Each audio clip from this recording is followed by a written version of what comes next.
Hi everyone, welcome to my channel. ಹೇಗಿದ್ದೀರಾ ಎಲ್ಲರೂ? ಈ ವಿಡಿಯೋದಲ್ಲಿ ನಾನು ಮಶ್ರೂಮ್ ಪೆಪ್ಪರ್ ಫ್ರೈ ರೆಸಿಪಿನ ನಿಮ್ಮ ಜೊತೆ ಶೇರ್ ಮಾಡ್ಕೋತಾ ಇದ್ದೀನಿ. ಇದಂತೂ ತುಂಬಾ ಚೆನ್ನಾಗಿರುತ್ತೆ. ಚಪಾತಿ ಜೊತೆಗೆ ಒಮ್ಮೆ ಟ್ರೈ ಮಾಡಿ ನೋಡಿ. ಇದನ್ನು ಮಾಡೋ ವಿಧಾನ ನೋಡೋಣ ಬನ್ನಿ. ನಾನು ಒಂದು ಬಾಣಲಿಗೆ ಒಂದು 4-5 ಟೇಬಲ್ ಸ್ಪೂನಷ್ಟು ಆಯಿಲ್ನ ಹಾಕೋತಾ ಇದ್ದೀನಿ. ಆಯಿಲ್ ಕಾದ ನಂತರ ಇಲ್ಲಿ ಸಣ್ಣದಾಗಿ 2 ಈರುಳ್ಳಿ ಮತ್ತು 3 ಹಸಿರು ಮೆಣಸಿನ್ಕಾಯಿನ ಸಣ್ಣದಾಗಿ ಚಾಪ್ ಮಾಡಿ ಇಟ್ಕೊಂಡಿದ್ದೆ, ಅದನ್ನು ಹಾಕೋತಾ ಇದ್ದೀನಿ. ಅದನ್ನು ಹಾಕ್ಕೊಂಡು ಅಲ್ಲಿಗೆ ಸ್ವಲ್ಪ ನೀವು ಸಾಲ್ಟ್ನ ಸೇರಿಸ್ಕೊಂಡು ಅದನ್ನು ಚೆನ್ನಾಗಿ ಫ್ರೈ ಮಾಡ್ಕೋಬೇಕಾಗುತ್ತೆ. ಅದ್ರದ್ದು ನೀಟಾಗಿ ಅದು ಸ್ವಲ್ಪ ಬ್ರೌನ್ ಕಲರ್ಗೆ ತಿರುಗಬೇಕು ನೋಡಿ. ಸ್ವಲ್ಪ ಸಾಲ್ಟ್ನ ಹಾಕ್ಕೊಂಡು ಚೆನ್ನಾಗಿ ಫ್ರೈ ಮಾಡಿ ನಂತರ ನಾನಿಲ್ಲಿ 2 ದಪ್ಪ ಗಾತ್ರದ ಟೊಮೆಟೊನು ಕೂಡ ಸಣ್ಣದಾಗಿ ಹೆಚ್ಚಿ ಇಟ್ಕೊಂಡಿದ್ದೀನಿ. ಅದನ್ನು ಕೂಡ ಚೆನ್ನಾಗಿ ಫ್ರೈ ಮಾಡಿ ಅಲ್ಲಿಗೇನೆ 1 ಸ್ಪೂನಷ್ಟು ಅರಿಶಿಣದ ಪೌಡರ್ನ ಹಾಕ್ಕೊಂಡು ಟೊಮೆಟೊ ಎಲ್ಲ ನೀಟಾಗಿ ಮ್ಯಾಶ್ ಆಗೋವರೆಗೂ ಅದನ್ನು ಚೆನ್ನಾಗಿ ಫ್ರೈ ಮಾಡಿ ನಂತರ ನಾನಿಲ್ಲಿ 1 ಸ್ಪೂನಷ್ಟು ಶುಂಠಿ ಬೆಳ್ಳುಳ್ಳಿ ಪೇಸ್ಟ್ನ ಯೂಸ್ ಮಾಡ್ತಾ ಇದ್ದೀನಿ. ಇದಂತೂ ಬೇಗನೆ ಆಗೋಗುತ್ತೆ ಫ್ರೆಂಡ್ಸ್. ಮಾರ್ನಿಂಗು ಚಪಾತಿಗೆ ಅಥವಾ ರೊಟ್ಟಿಗೆ ತುಂಬ ಚೆನ್ನಾಗಿರುತ್ತೆ ಕಾಂಬಿನೇಷನ್ನು ನೋಡಿ.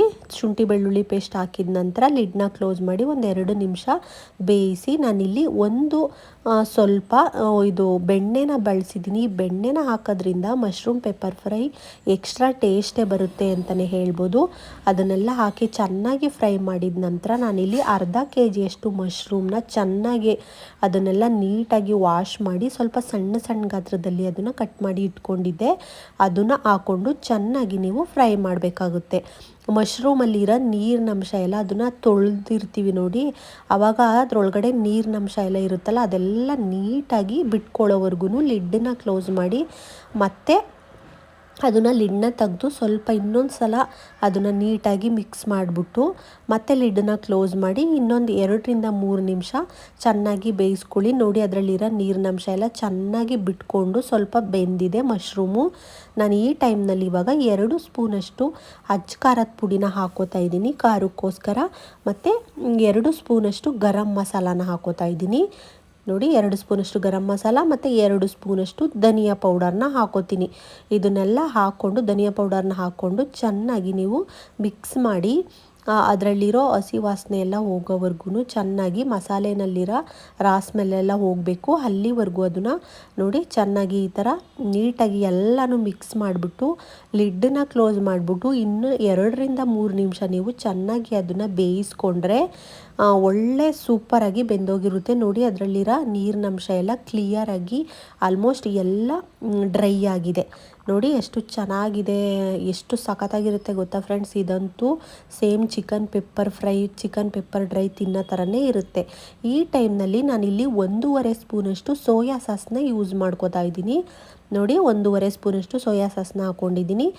2 ಸ್ಪೂನಷ್ಟು ಟೊಮೆಟೊ ಸಾಸ್ನ ಹಾಕೋತೀನಿ. ಇದನ್ನು ಹಾಕೋದ್ರಿಂದ ಪೆಪ್ಪರ್ ಫ್ರೈಗೆ ಚಿಕನ್ ಥರನೇ ಫ್ಲೇವರ್ ಬರುತ್ತೆ ಮತ್ತು ಚಿಕನ್ ಪೆಪ್ಪರ್ ಫ್ರೈ ಡ್ರೈ ತಿನ್ನೋ ಥರನೇ ಫೀಲ್ ಅನಿಸುತ್ತೆ ನೋಡಿ. ಅದನ್ನೆಲ್ಲ ಹಾಕ್ಕೊಂಡು ಆ ಸಾಸ್ಗಳಲ್ಲಿ ಸ್ಮೆಲ್ ಇರುತ್ತೆ ನೋಡಿ, ಅದೆಲ್ಲ ಹೋಗಬೇಕು.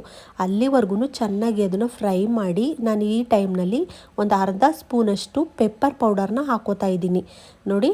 ಈ ಥರ ಚೆನ್ನಾಗಿ ಪೆಪ್ಪರ್ನು ಹಾಕ್ಬಿಟ್ಟು ಅದನ್ನೆಲ್ಲ ಚೆನ್ನಾಗಿ ಮಿಕ್ಸ್ ಮಾಡಿಬಿಟ್ಟು ನೀವು ಕ್ಲೋಸ್ ಮಾಡಿಬಿಟ್ಟು ಲಿಡ್ನ ಒಂದು 2 ನಿಮಿಷ ಬೇಯಿಸ್ಕೊಂಡ್ರೆ ಸೂಪರಾಗಿ ರೆಡಿನೇ ಆಗೋಗುತ್ತೆ.